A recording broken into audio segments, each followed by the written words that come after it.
Hi, everybody. We're wrapping up this book, chapter 18, and a little bit more on the back that I'll share with you. And this is our last recording. So I hope you're enjoying them. Chapter 18.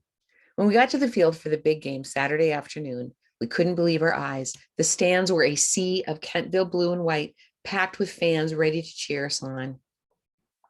There were some Pinewood supporters there too, but the purple blotches were totally overwhelmed by the Kentville blue.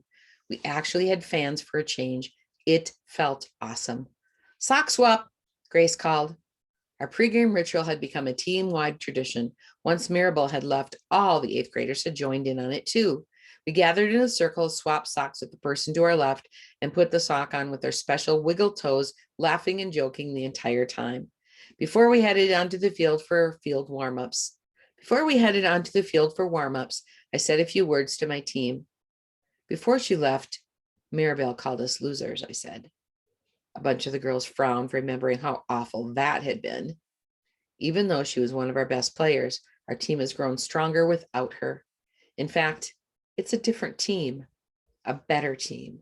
So not only should we go out there today to prove that we're not losers, but let's show everyone we deserve to be called the Kicks, I cried. Some of the girls started cheering and hooting. Totally pumped, we raced onto the field for warm-ups. I touched my pink blue headband for luck before looking for my family in the stands. I spotted Dad, Mom, and Maisie, but there was a familiar face standing next to them wearing a pink headband and the same as mine. Kara, I shrieked, racing over to hug her. I couldn't believe it. What are you doing here? She had on a very familiar shirt, my blue jersey, and my blue away jersey.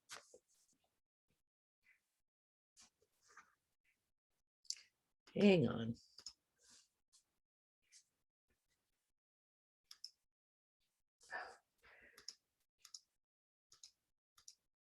My parents let me fly out to see you, she said, smiling from ear to ear. It was so hard not to say anything when we talked on the phone. Wow, I began to tear up. I looked at my mom and dad. How long have you been planning this? Dad gave me a wink. Not too long, he said. This all came together in the last couple of weeks. I couldn't believe my luck. Are you staying the whole weekend? I asked. Of course, she said. It's our fall break, so I have a long weekend. I don't have to go back until Monday. You can give me the real California experience. I squealed and hugged her again. I'm so glad you're here. You'd better get out there and finish warming up, Kara said. I hope you and your Kicks kick some butt out there, she said. We will, I said, just for you. I turned to race back to my team. Wait, my mom cried. She handed me a bottle of water. Hydrate. I laughed. No matter how much things had changed, some things would always stay the same. With the game about to start, I had to turn my attention back to Pinewood. Across the field from us, the Panthers were just breaking out into their pregame huddle. I spotted Maribel among the group. She looked over at me and sneered before holding her thumb and index finger up in the shape of an L and placing it on her forehead. And then she laughed. I felt my cheeks turn bright red with anger. She was still calling us losers. A few of the other girls saw it and began muttering under their breath. Don't worry, we'll show her, I said confidently. Maribel was going down. The coach called us over. Okay, you guys told me you didn't want to be pushed around by Pinewood again. Here's your chance to show them what the new and improved Kangaroos have made of. Got it? Yeah, we all cheered. I'd never been more ready to play, and before I knew it, the game was underway. We had a shaky start. Pinewood was faster than we remembered, and they blitzed through our defense immediately. Each time, though, our new goal, Emma, was right there, tipping the ball away from the goal. Our ball is black. Our ball is white. Look out, Panthers, because we can fight, she chanted. I noticed a flaw in the field. Defense, move up a bit. Don't let them push you out of the way. I tried to warn them, but the Panthers players were bigger and stronger. Number 3's curved pass from the right corner was perfect, and one of the Panthers slammed it home with her head.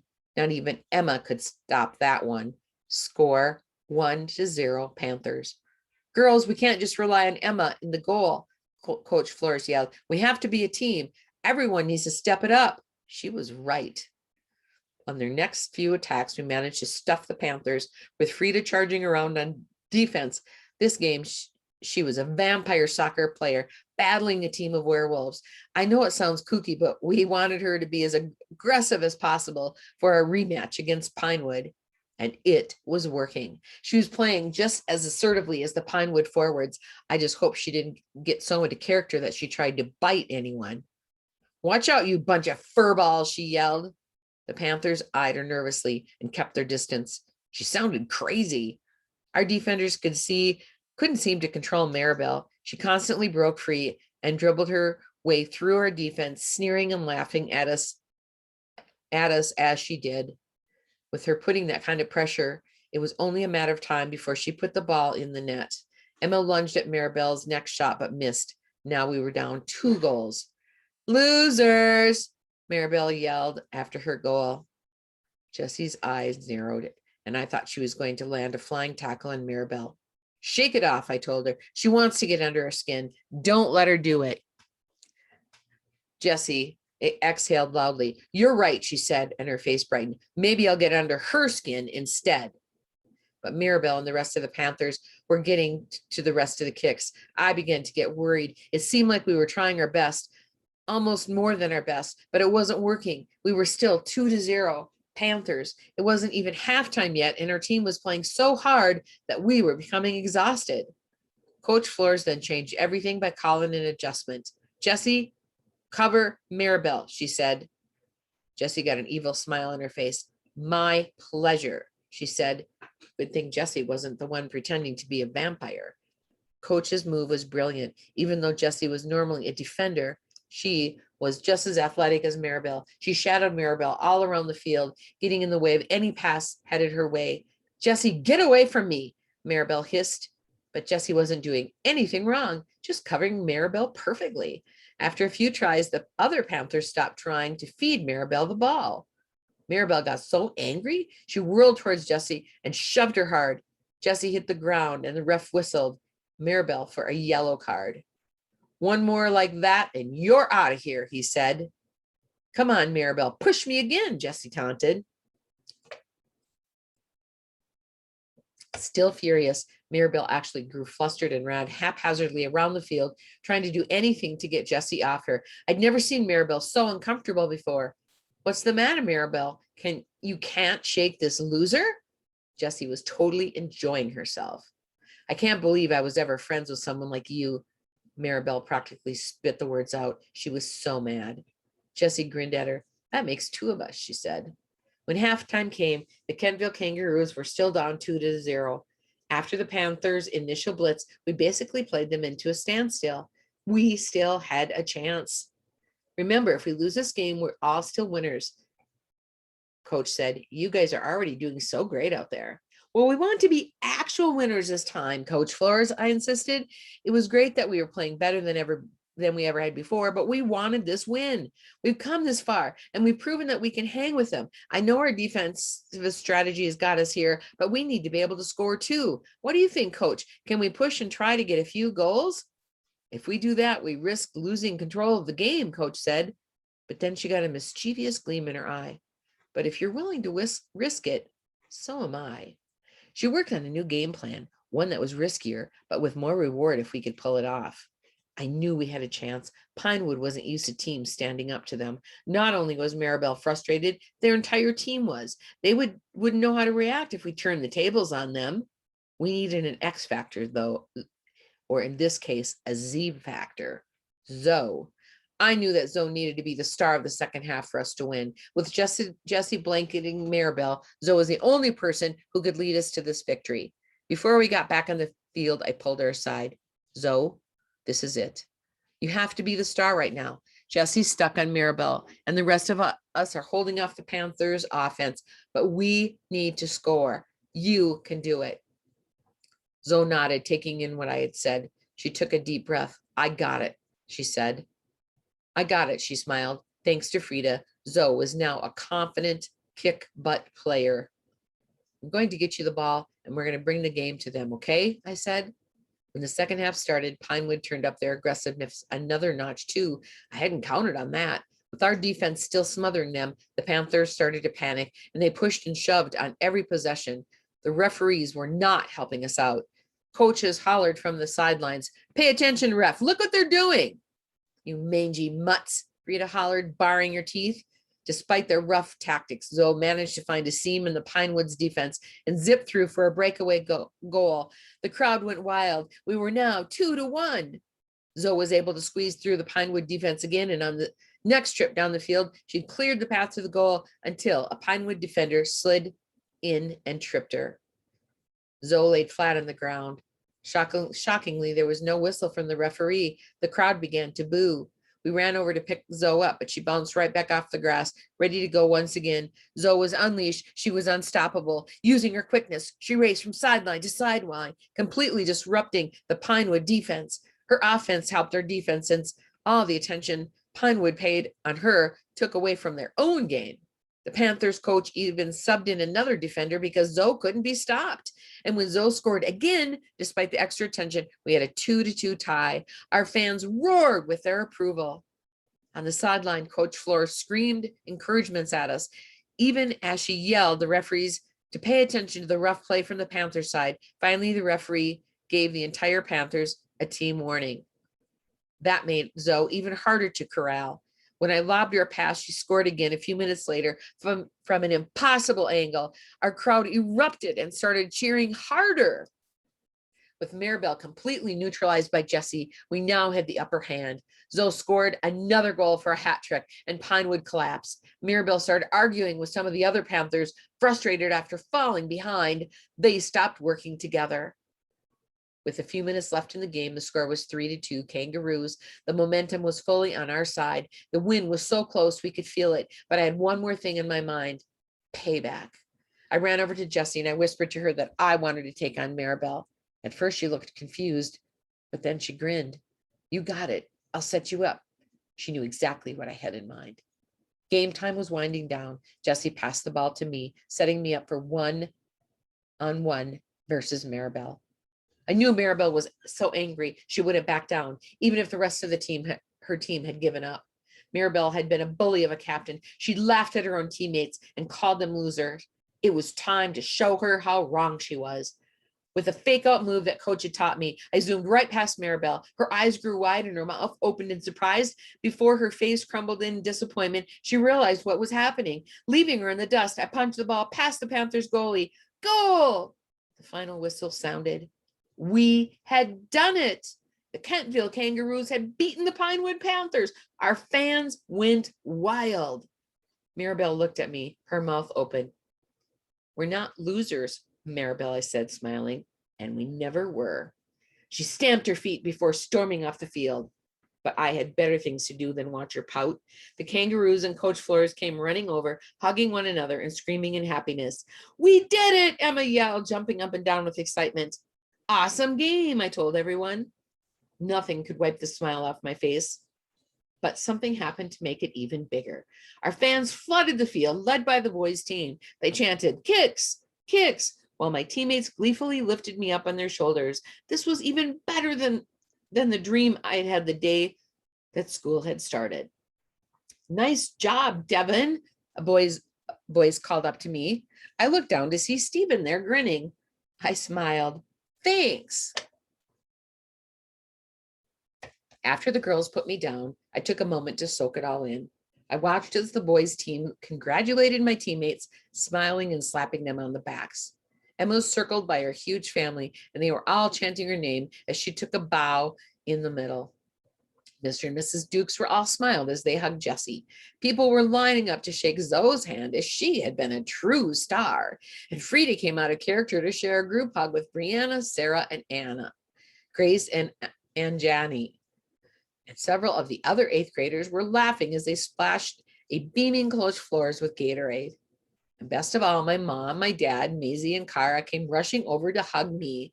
"Devin, we're so proud of you," my mom said as my dad ruffled my hair. "Way to go," Maisie cheered while Kara grabbed my hand. "So I guess California isn't so bad after all, is it?" Kara teased me with a grin. No, and with the kicks by my side, I couldn't wait to find out what else California had in store for me. Yay! The end. Whew, that was an exciting game. And you know what? The Kangaroos just had to win, didn't they? All right. So to end this book, I want to show you a couple of things. First of all, there's a glossary. So there's a few bold words that you can come and look up. And usually this is only in a nonfiction book. So it was really interesting that they had this in this book. And then a note from Alex. It says, "Hey guys, thank you so much for reading Saving the Team. I hope you had as much fun reading as I had writing it.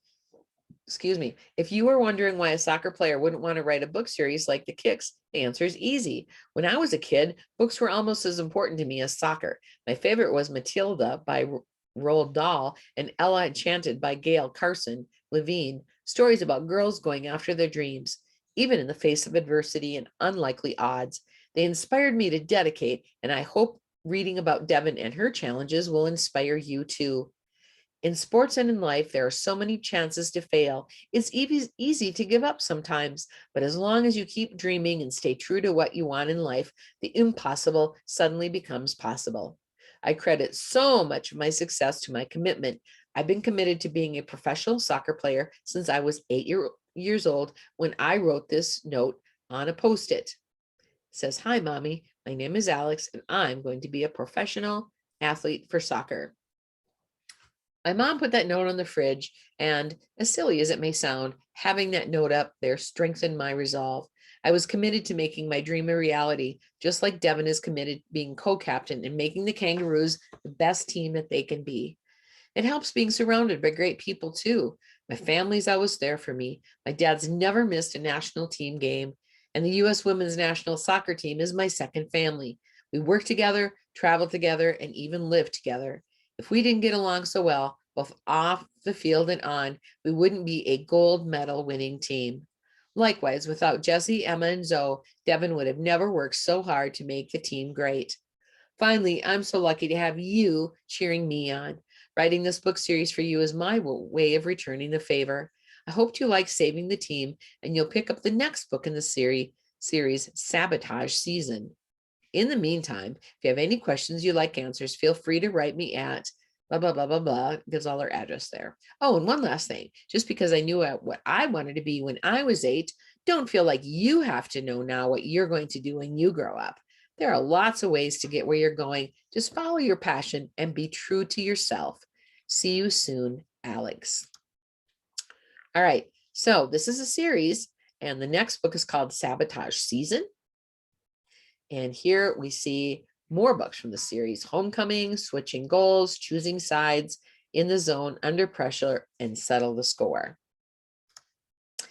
This is what Sabotage Season looks like.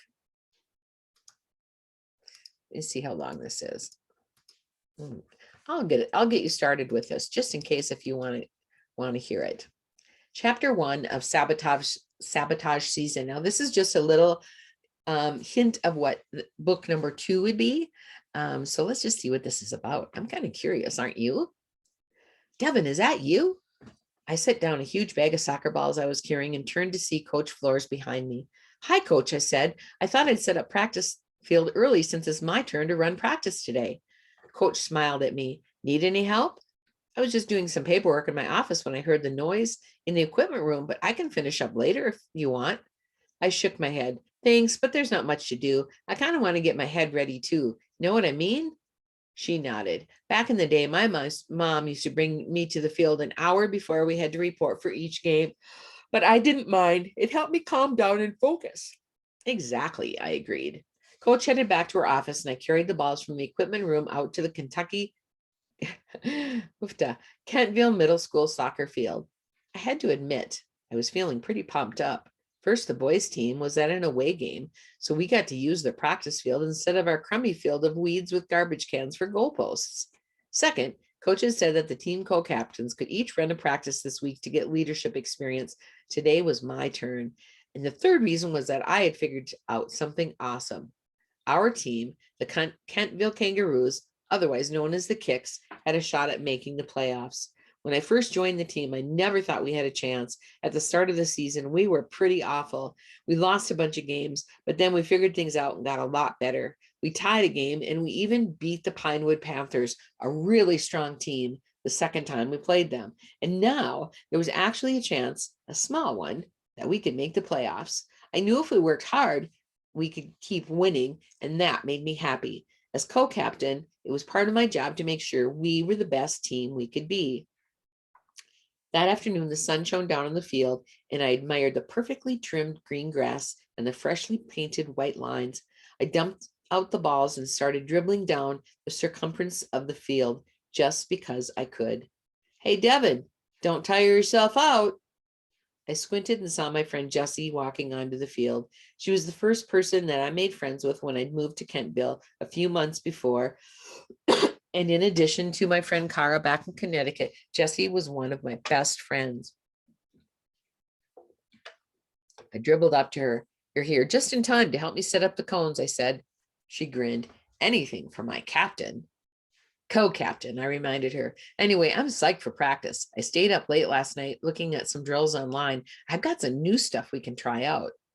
I don't know. I kind of like Grace's last practice session, Jessie said, mentioning the 8th grader who co-captained the team with me. Some dribbling, a scrimmage, and then done. Not too stressful. Well, I've got some defensive drills for us, I told her. I know we beat the Panthers last time, but they had way too many scoring attempts in that game. I found a couple of drills that I think are really going to make our blocking and intercepting skills better. Whoa, you're totally taking this seriously, Jessie said.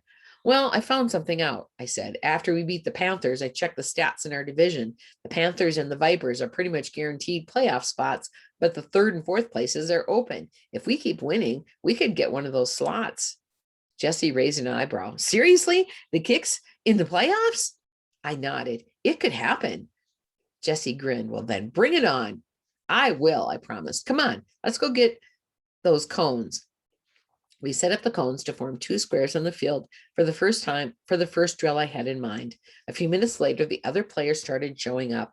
Emma and Zoe walked over to me and Jessie, and we finished setting up.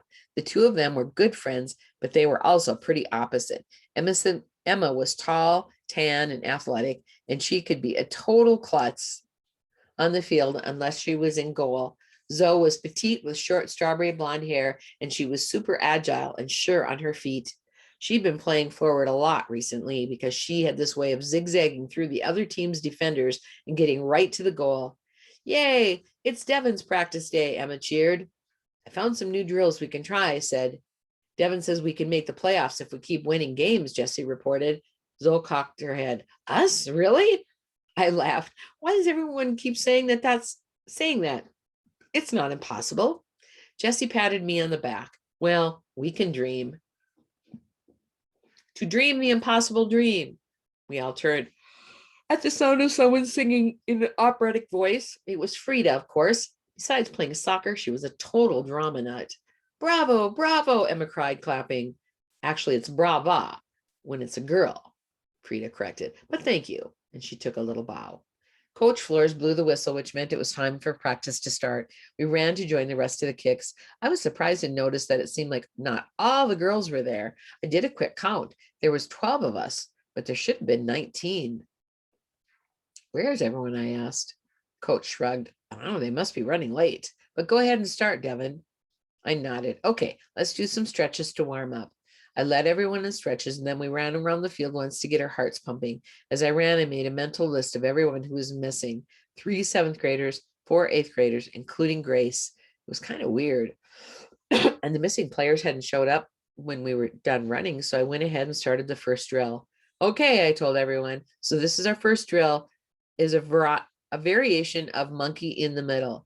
There are a few ways to do it, but we're going to focus on our intercepting skills.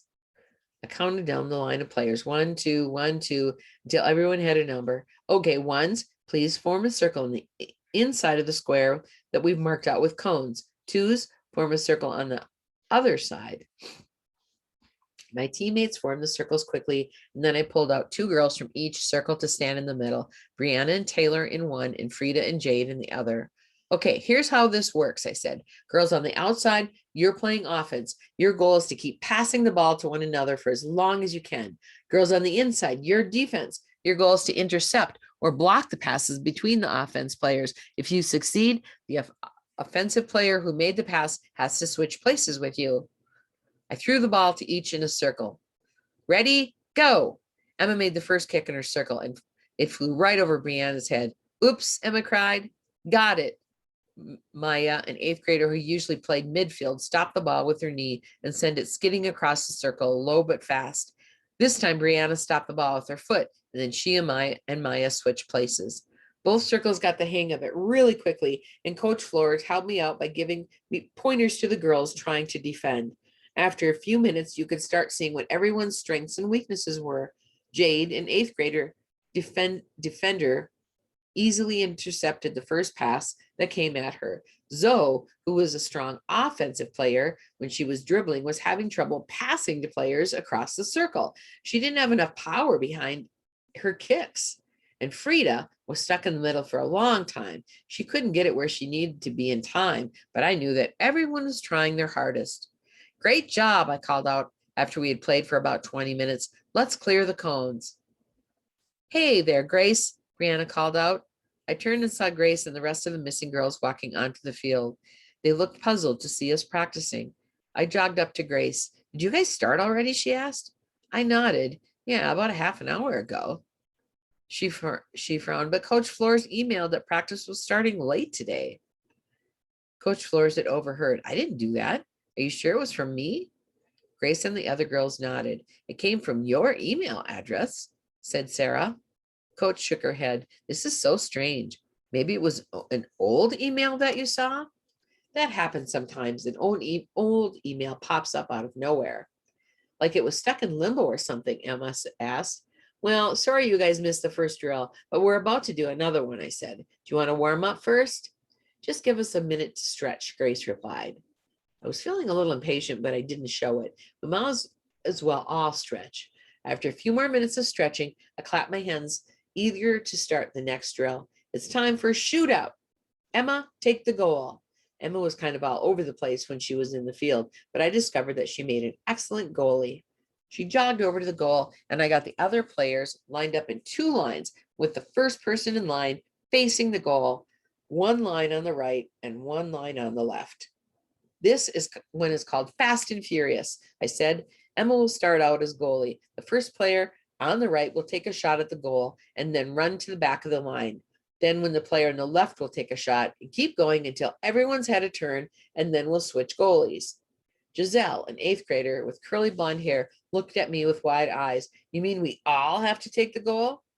On a well-rounded team, everybody needs to know how to play every position, I told her. I knew that sounded kind of preachy, but I'd done a lot of reading about coaching over the past few days to prep for this, and that idea had come up a lot. Giselle didn't look too happy, but I wasn't going to change the practice. We had to make sure we had a good backup goalie in case if Emma couldn't play in a game. Ready, go, I yelled. Once we were set up, Jessie ran up to make the first kick. Wham! She sent the ball flying high and fast. Emma had to jump to block it. She slammed it down just as the next ball came whizzing past her feet. Emma proved what a great goalie she was because the pace was so intense and she blocked more balls than she let get past her. When it came to the end of the line, I sent Jessie into the goal. She got into it with more energy than I'd ever seen before, diving and jumping. Just like the first drill, it became pretty clear what players' strengths were, who had the goalkeeping in their blood. Sarah, a seventh grader, was really fast and kept her eye on the ball. And Zareen, who was an eighth grader, usually played midfield, made this amazing save where she jumped sideways to catch the ball in midair and then landed by somersaulting on the grass.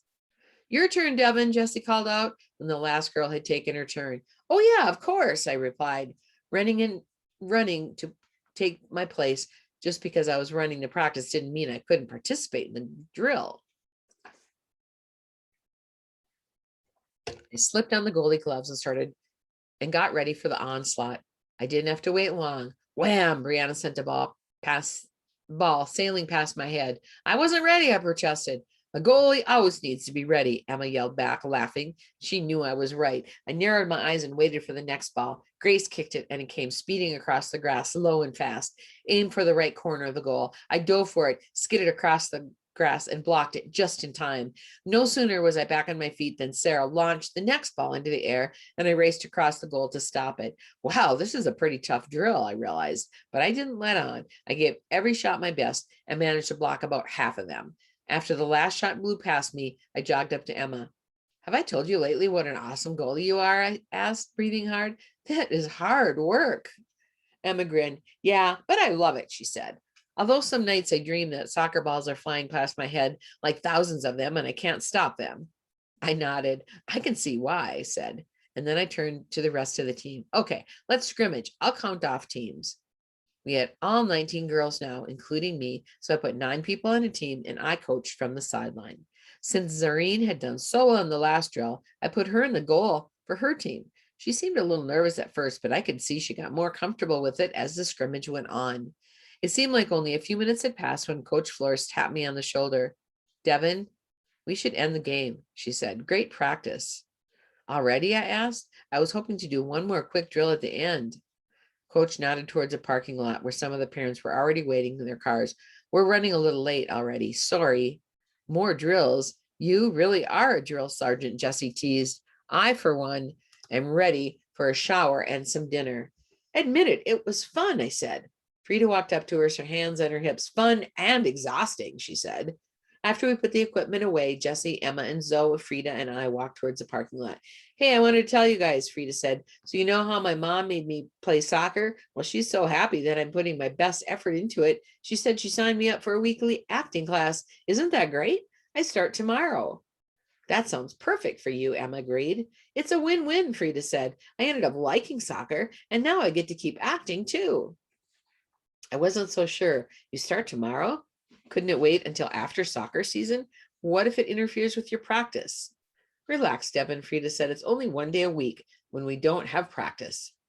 In Devin's perfect world, every day would be a practice day, Jessie teased. Practice after breakfast, practice during lunch break, midnight practice, Emma joined in, and sunrise practice. Okay, I get it, I said, laughing. I'm happy for you, Frida, seriously.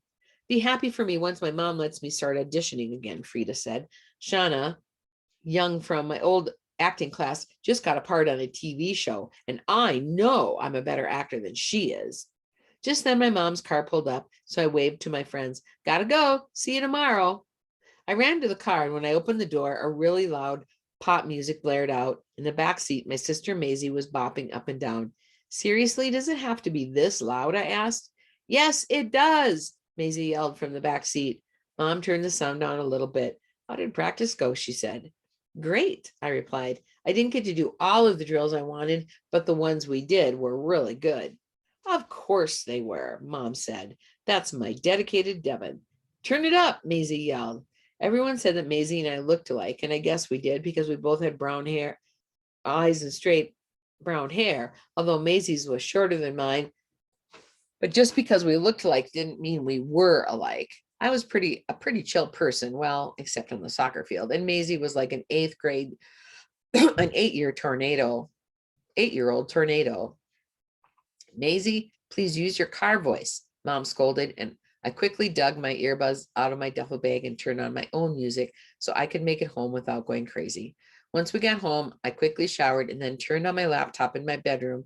After Kara's last visit, we decided to do a webcam chat once a day if we could, so we could see each other's faces. But sometimes it was hard to find the right time because it was always 3 hours later in Connecticut.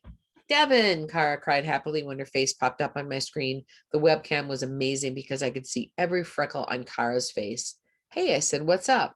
Still dreaming about my weekend in California with you, she answered. It's amazing there. It's so sunny and beautiful. And I still can't believe that we went to Hollywood and how close you are to Disneyland. It must be like being on a vacation all the time. It kind of felt like that at first, I admitted, but now, life, like tonight, I have a ton of homework. I did too, Kara said, making a face. I just finished. High five. She held her palm up in front of the camera, and I did the same. Kara cracked me up sometimes. Oh, hey, I said, I've been dying to tell you something all day. I figured out that the Kicks might have a chance at the playoffs if we focus. Can you believe that? After those losses we had at the beginning? That's awesome, Kara said. Focusing is good, although I don't know how you can focus with that guy, Steven, staring at you the whole time. I blushed. What? I asked her, but I knew what she meant. Steven, the guy with the spiky hair, Kara replied. When I saw you in that game against the Panthers, he sat near us, and I swear he was staring at you the whole entire game. He was not, I protested. He's cute, Kara said. I wish somebody that cute would stare at me. Fine, he's cute, I admitted, but I can't think about that stuff. I can't think about stuff like that right now. I need to focus on school and on the Kicks until the season's over. Maybe Steven is thinking about you right now, Kara teased. Devin and Steven. It kind of rhymes.